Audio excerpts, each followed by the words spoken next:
Some cities are protected by walls. Tyre was protected by the sea itself. Winter 332 BC. Off the coast of modern Lebanon lies an island, barely a kilometer from shore. On it sits one of the richest trading cities of the ancient world. Its walls rise straight out of the water. On the eastern side, reportedly more than 40 meters high. No siege tower can reach them, no ladder, no battering ram. To attack Tyre, you need a fleet, and even the fleets that tried had failed. The Babylonian king Nebuchadnezzar ground away at this city for 13 years and got nothing. On the shore opposite stands a 24-year-old man who owns no fleet at all, Alexander of Macedon, and he has a problem bigger than this city. Why Tyre?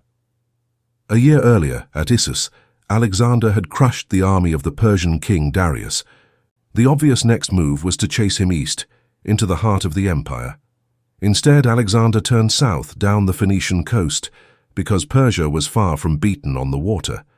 The Persian fleet was built largely of Phoenician ships, and ships need harbors.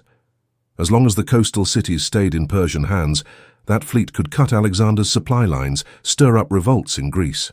So Alexander's answer to Persian sea power was brutally simple: don't fight the fleet, take its harbors. And the plan worked. Byblos surrendered. Sidon threw open its gates. The city hated the Persians anyway. Then came Tyre. The Tyrians didn't want to surrender, but they didn't want a war either. So they offered a compromise, neutrality. Alexander replied with a seemingly innocent request. He wished to enter the city and sacrifice to the god Melkart. Only the legitimate ruler sacrifices in the city's sanctuary. The request was a loyalty test dressed up as piety. What happened next made negotiation impossible. The Tyrians killed Alexander's envoys and threw the bodies into the sea. This was no longer about strategy. Alexander swore he would take the city, fleet or no fleet. His solution sounds like megalomania. If the army can't cross the water has to go. Alexander ordered a causeway built, a mole running from the mainland to the island, straight through the sea. History itself supplied the material. On the mainland lay the ruins of old Tyre. Its stones were pried loose and dumped into the water. Cedar trunks from Lebanon were driven into the seabed as pilings. Tens of thousands of soldiers labored on the mole. At first, progress was fast, but the closer the causeway crept toward the island, the deeper the sea became. Tyrian archers fired down from the ramparts. Warships cruised along the flanks of the mole, raking the workers at close range. Alexander raised 2 siege towers at the causeway's head, draped in hides against fire, armed with catapults. The Tyrians watched all of this, and then they answered. They took an old horse transport and packed it with brushwood, pitch, and sulfur. The burning ship rode its raised bow up onto the mole. The cauldrons burst, and both towers went up in flames. Months of work, gone in an hour. Soon after, a storm tore away part of the mole for good measure. Alexander drew a conclusion. The causeway alone would never be enough.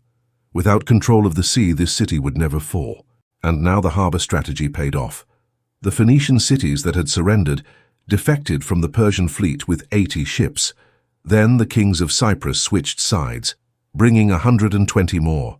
Alexander now commanded more than 200 ships. The Tyrian fleet withdrew into the city's 2 harbors.